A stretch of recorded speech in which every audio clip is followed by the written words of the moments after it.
Hello everyone and welcome to Werven's World. Today I would like to give you 5 tips for new players on Binding of Isaac Rebirth. So Binding of Isaac is a really great game, but it has some game mechanics that are not necessarily well explained, but they really help me at least to improve my play a lot. So I thought I would make a video containing 5 tips.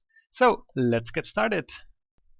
Tip number 1, always be on the lookout for secret rooms. So in this game every floor contains 2 secret rooms, one of them which is easy to find and one of them which is hard to find. So the hard to find one is not recommended to look for it unless you have a lot of bombs, because it can be very hard to find. However, the easy one has a set of rules that makes it easy to locate.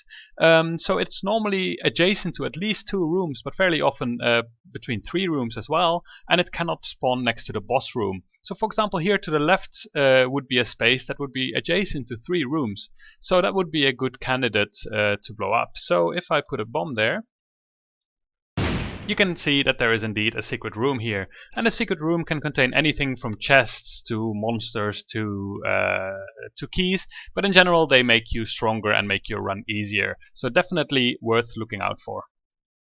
Tip number 2, always be on the lookout for marked rocks, because they can contain useful items. So for example, here in this level you can see here is a rock that first of all contains an X, so it's kind of marked, as well as its coloration is a little bit off. If you blow up that rock, you have a chance for example, a chest or soul hearts. And yeah, so I got a soul heart and a bomb from it, so it's definitely worth to be on the lookout for these. They can be fairly hard to recognize, but I'll be sure to post a link to a guide that has pictures of all the marked rocks so you don't get confused. Tip number 3 is you can reset your starting rooms. If you hold R, you can reset your rooms, and this is especially handy at the beginning of the game if you want to have, for example, a treasure room next to you if you're looking for a specific item. So you can hold R, and then basically just reset the game until you find a treasure room next to you. Normally it's quite quick. Now I'm a bit unlucky. There's one. Even a curse room as well. So then you can go in there and you can decide whether the item is worth it or not, and thus you can basically plan your run a bit better.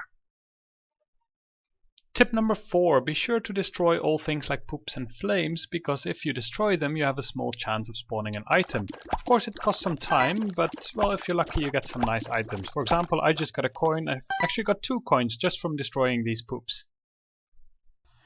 Tip number 5, if you ever come across a room like this where there's basically a ravine and a chest in the middle and you can't get to it, well, you either need flying or you can actually create a bridge. And to create a bridge you need a bomb. So you can see here there's a stone, so if you put a bomb next to it, then it creates a bridge onto it. So that's how you reach basically previously unreachable locations. So these were the 5 tips for new players on Binding of Isaac Rebirth. I hope you find them useful, and see you next time.